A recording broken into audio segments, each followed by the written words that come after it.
Here among such remarkable moral heroes of mine to be able to address you this morning. And I am also thrilled, as was just mentioned, to be here among many members of the Jewish community. Rabbi Lynn Gottlieb, who is a rabbinic colleague of mine, but also members of Jewish Voice for Peace, U.S. Campaign. If I could just ask the Jewish members to raise your hands so you can see you're among friends.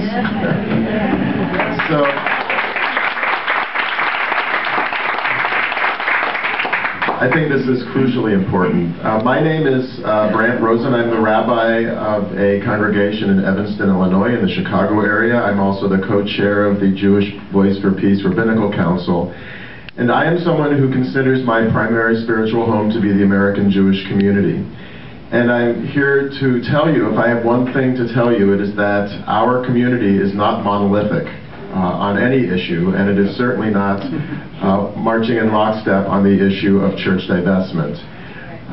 There are many constituencies in the Jewish community, and to my dismay, to my increasing dismay, what I would refer to as the Jewish establishment is often the voice that is the loudest and the voice that is given the most credence by the outside world. But the Jewish community is a wonderful, diverse kaleidoscope of many, many different points of view, many different members, and we are finding our voice. We are finding our voice in a very important way. So that is really my most primary message for you, is that you have friends in the Jewish community, and we are ready to stand with you. And I am thrilled that there are so many of us in this room, and that will be with you during the course of this conference.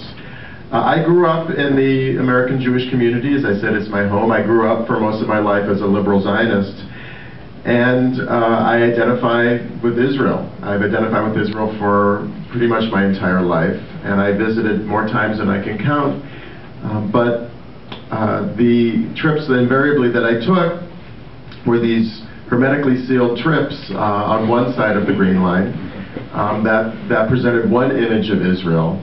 And to be honest, I was afraid, like many Jews are, to venture to that other side, both physically and emotionally and spiritually.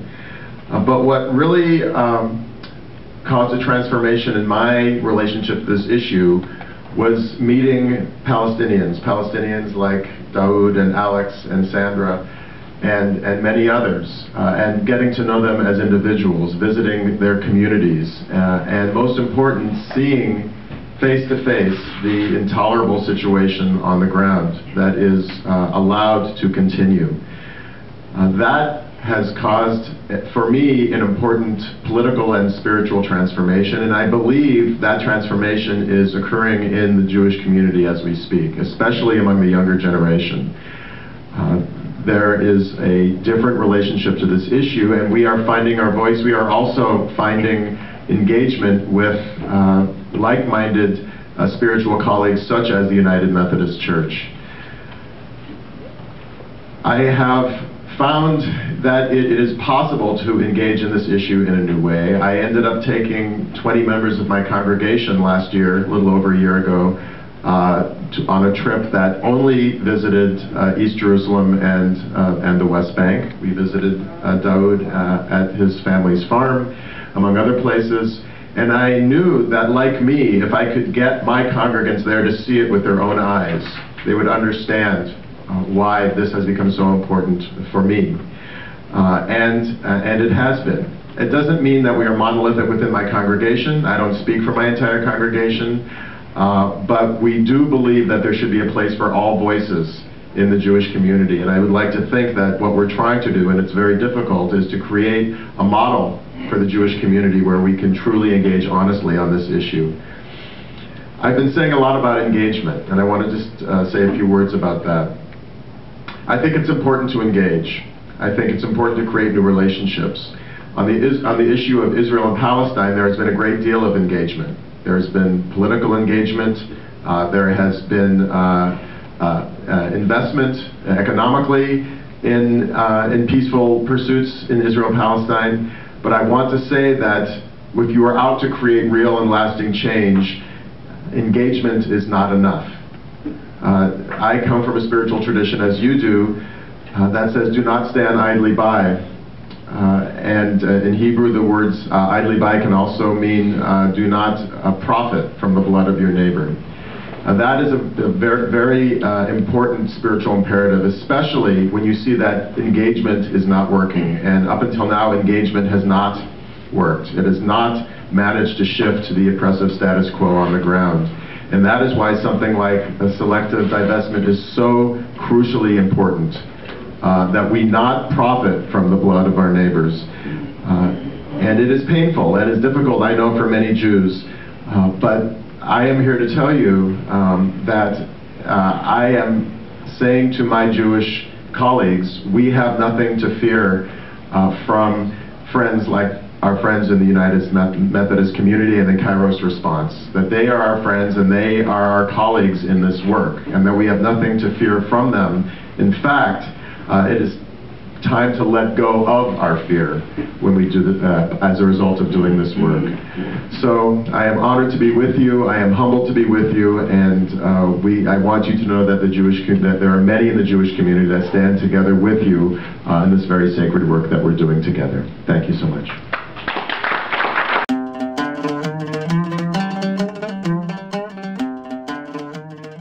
The decisions that the government and army of Israel has made really show a desire to push the Palestinians out, that this land should become part of Israel. One of the main points I try to get across to people is something that I realized early on, which is that we see this sort of from afar. This seems always like this complicated war about religion, that it's this weird, rivalry between Jews and Muslims that has never been able to be resolved. It's a war about land. It's a war about resources, about water. It's not about religion. I mean, if you look at the friendships that have built between Jews and Muslims in Israel and in Palestine, even today, and that existed before Israel was declared, I mean, you can see that this is not an age-old rivalry between Jews and Muslims. This is about land, like most wars in history. But the way that we see it as this kind of untouchable, kind of religious war kind of prevents us from taking a stand against human rights violations, against violations of international law. It's actually very dangerous.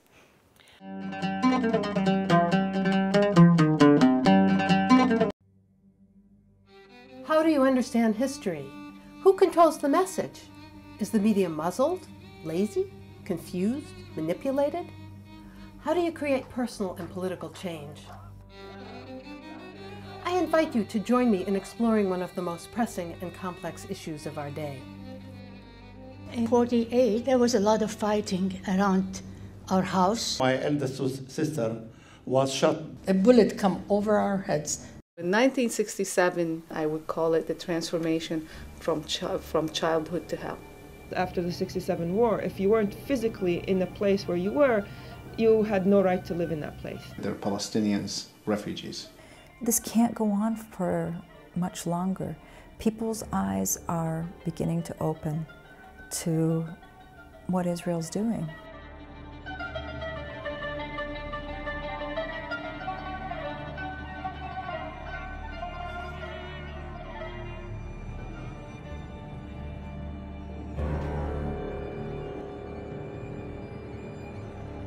My name is Alice Rothschild, and I was born in 1948 in Boston.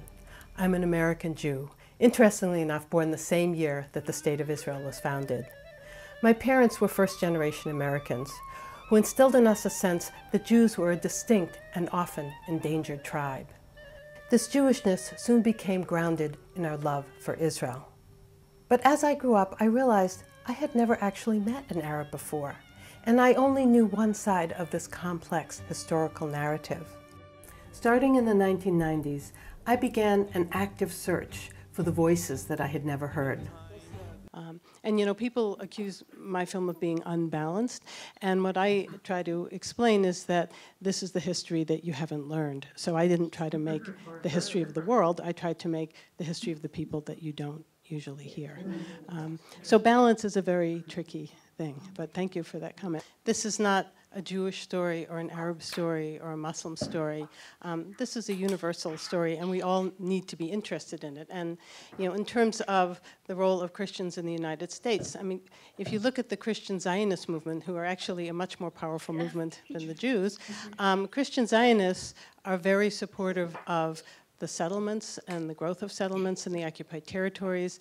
You'll be in some of these settlements, and I'm not talking a few huts on a hill, I'm talking about massive cities, and there are plaques to Hagee and to other, mega church figures who have spent millions of dollars supporting the settlement movement, because the Christian Zionists want all of us Jews to go back so that we can all die in the apocalypse and Christ can come, and that just doesn't seem like a good plan to me. So, but the point is, the Christian Zionists are actually a very, very powerful force in this country, and that united with groups like AIPAC, which is a Jewish lobbying organization that I put on par with the NRA in terms of power and money and influence, they really control our Congress. So if a congressperson expresses a faint sympathy with the plight of a Palestinian or makes some critical comment about Israel, the odds are they're not going to get elected the next cycle. And this happens over and over again. State of Israel, it becomes increasingly clear that you can't be a democracy and privilege one group over another group. You can't be a democracy and have institutionalized and legalized a second-class citizenship. So I don't know quite what you call this, whether it's an ethnocracy or, I'm not sure the exact name, but I think that what the Israeli leadership is coming to heads with is that you got to choose. If you're a democracy, then you can't have the laws and the behaviors that are characteristic of the state.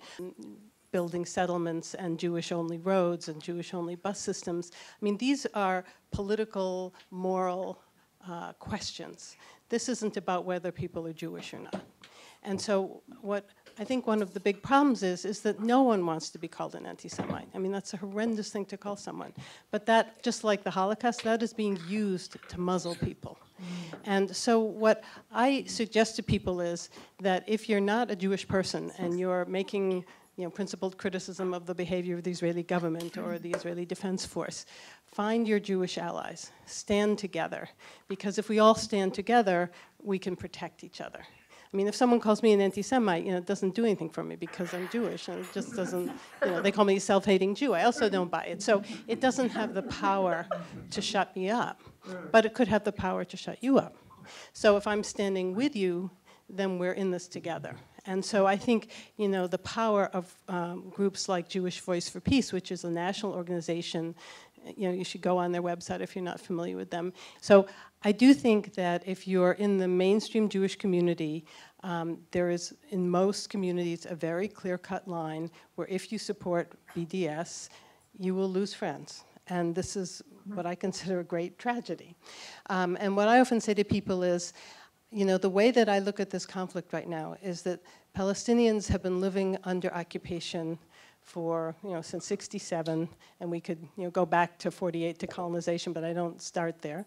And they have a resistance movement. And when they had a violent resistance movement, everybody condemned them. And now they have a nonviolent resistance movement, and everybody condemns them. So what exactly are they supposed to do? So I really urge people to re-examine what their issues are, and to look at the idea that, first of all, the Palestinians have a right to resist, and that they are oppressed, and that a nonviolent resistance movement is the best thing going. And it's also very smart, because if you actually read the call, it's calling for an end to the occupation, it's calling for treating Palestinians with Israeli citizenship as equal citizens, and it's calling for a resolution of the refugee issue. And for that last one is the one that Jews get most ballistic over, because it calls for the support of the right of return of Palestinian refugees. And people get very crazy about that, and I really understand that. But the things that I suggest to people is that, first of all, Israel's going to have to change in some ways. The course that it's on is not a viable long-term course that's going to be successful for everybody that has to get along in that region. The other thing is that if you look at all the kinds of conferences and studies and books and smart people thinking about the right of return, they're not talking about Muhammad going back to Jaffa and throwing Moshe out of his house. They're trying to figure out, we have millions and millions of people living in refugee camps. We have all these people who've lost their land. Until there's some kind of restorative justice, there's never going to be a resolution to this conflict. So let's figure out all the creative ways that we could get enough justice so that this could be over and that people could move on. That this is a battle about land. So it's not a battle between Jews and Muslims. It's not a battle about religion. It's a battle about land. And if you look at what's going on in the West Bank, the West Bank is now divided into 3 areas. Area A is the area around the cities, which are the Palestinian cities, which are supposedly controlled by the Palestinian Authority. Area C is 65% of the West Bank, which is where the settlements are going. And Area B is a kind of in-between, partially Israeli, partially Palestinian controlled. And as I said, Area C is totally Israeli controlled. So the Israelis have, and I do suggest people grab this visual map, because it's a really good visual of all the numbers that are being thrown around.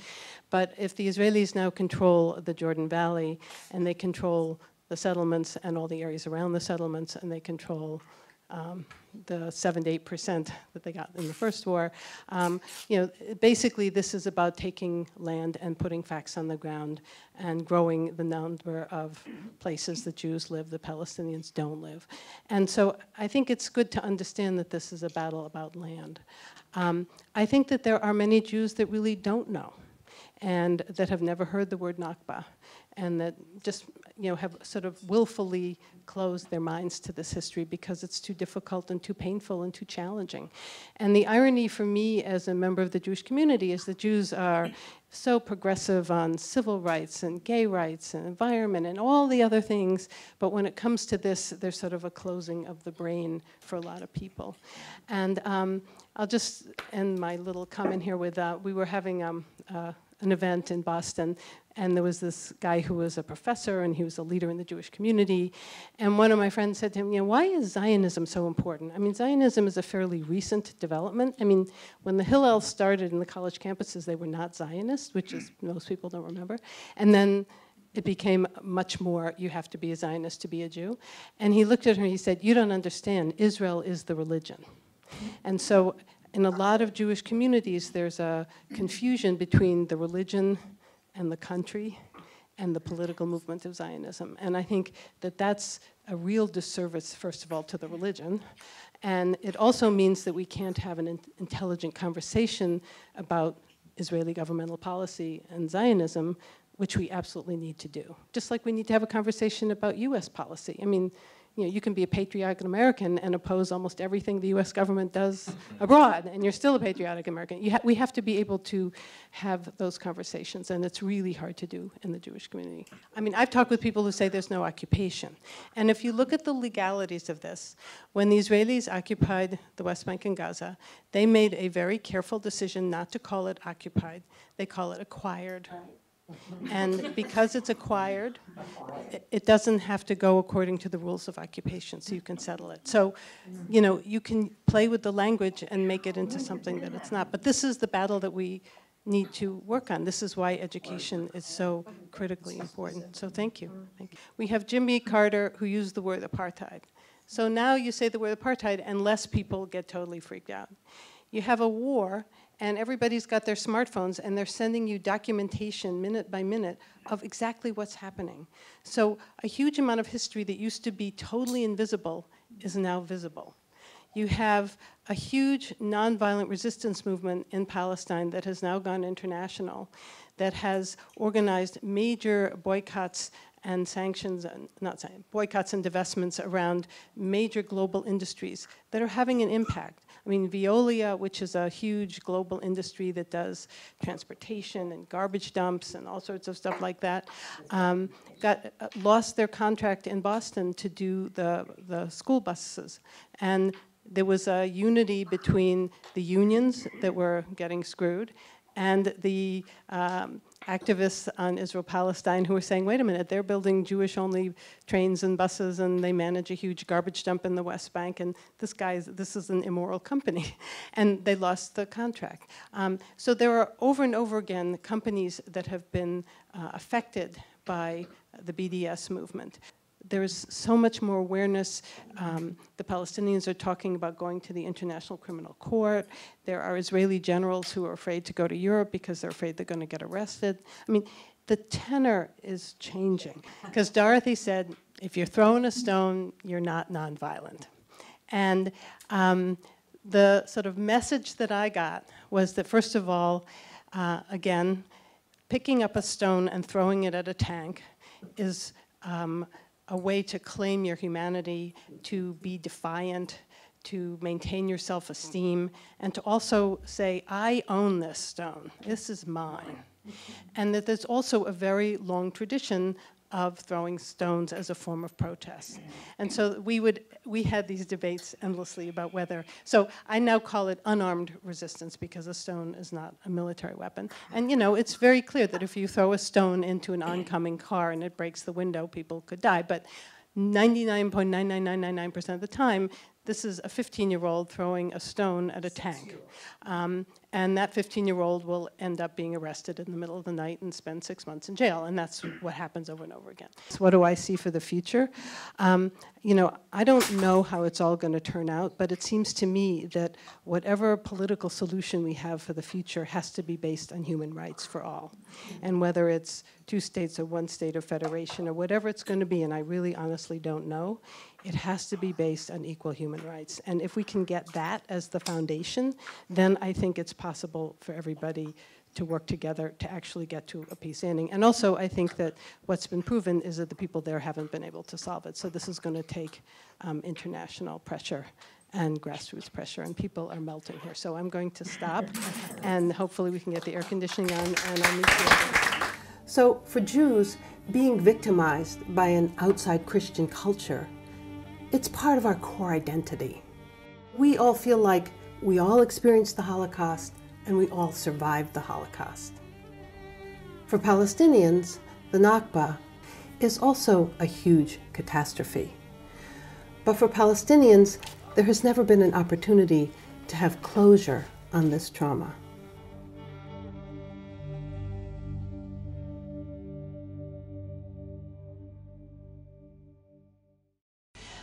And this all led to my co-organizing delegations to Israel. We got into the Gaza once and to the West Bank since 2003 every year. And as was mentioned, I wrote a book about this experience, Broken Promises, Broken Dreams. And I started book touring because, you know, a lot of people won't invite an activist because that's kind of scary, but, you know, a doctor who wrote a book, that's kind of